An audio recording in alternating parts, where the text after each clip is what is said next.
Hello students, welcome back. Swaraj in the plantations.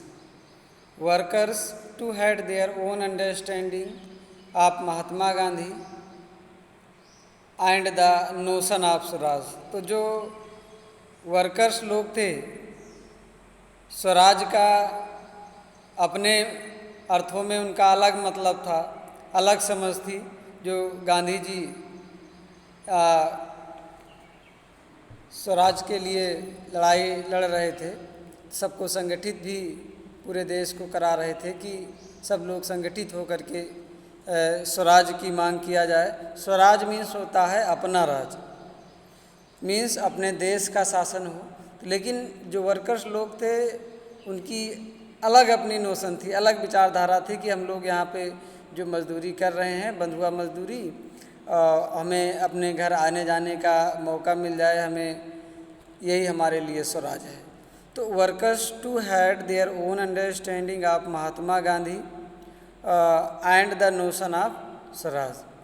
For plantation worker in Assam, तो असम के जो plantation worker थे उनके लिए स्वराज का मतलब क्या था?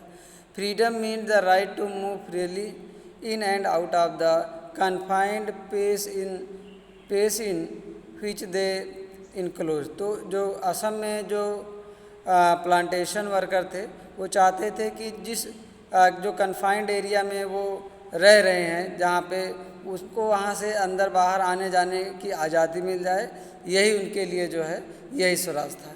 तो for plantation workers in Assam freedom mean the right to move freely in and out of the confined space in which they were enclose. तो जो प्लांटर लोग थे वो वर्कर्स को आने जाने नहीं देते थे, वहीं पे वर्क करवाते थे।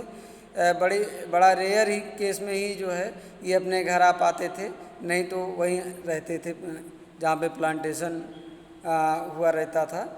And it mean retaining A link with the village from which they had come. तो इसका मतलब उनके गांव से लिंक जुड़ जाए, मीन्स वो अपने घरों से जब चाहें आ जा सके, ये बैन हट जाए।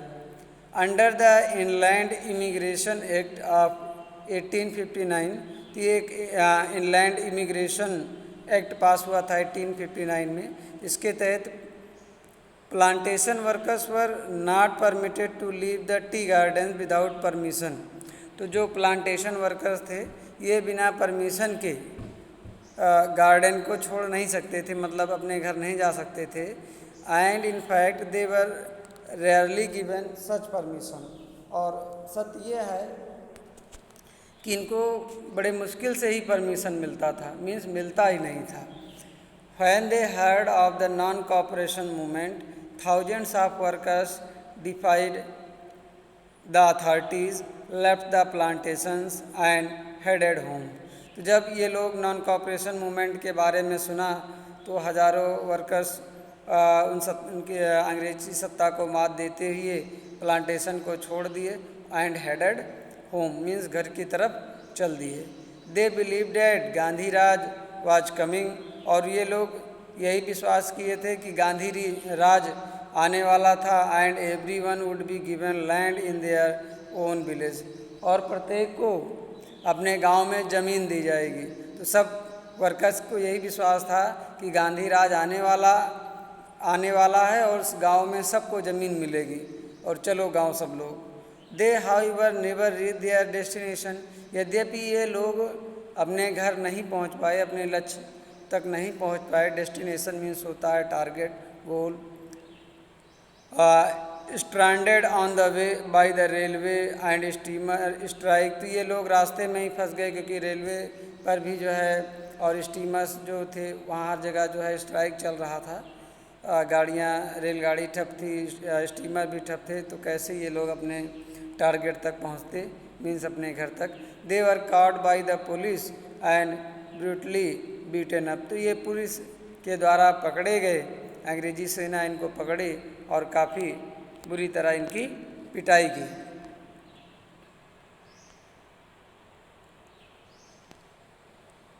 The visions of these movements were not defined by the Congress programme, तो ये विजन्स नहीं रखा गया था कांग्रेस के द्वारा कि ऐसा करना है। The visions of these movements were not defined by the Congress programmes, they interpreted the term Swaraj in their own ways. ये लोग अपने आप से स्वराज का मतलब अर्थ निकाल लेते थे।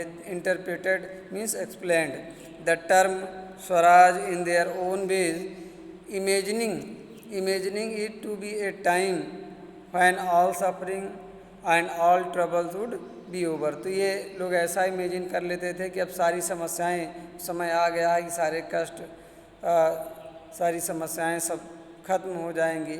Eight when the tribals chanted Gandhi's name, तो जब ये ट्राइबल्स लोग, जनजाति लोग गांधी जी का नाम लिए, chanted Gandhi's name and red slogan demanding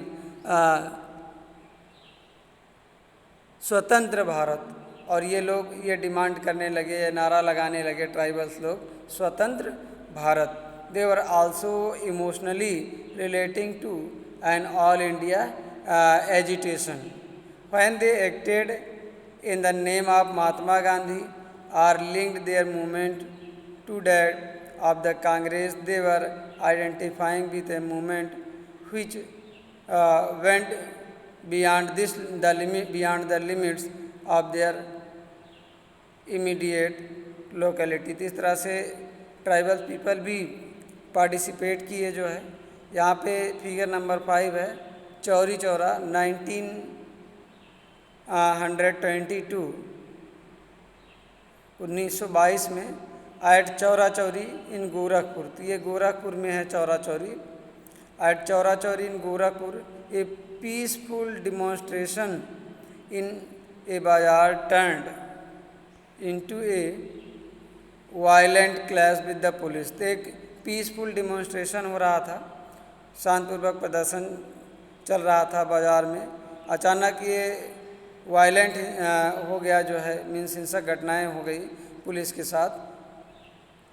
turned into a violent clash with the police hearing the incident. जब गांधी जी ने इस मुठभेड़ के बारे में सुना, Mahatma Gandhi called a halt to the non cooperation movement, और गांधी जी ने नॉन कोऑपरेशन मूवमेंट को वापस ले लिया। Thank you.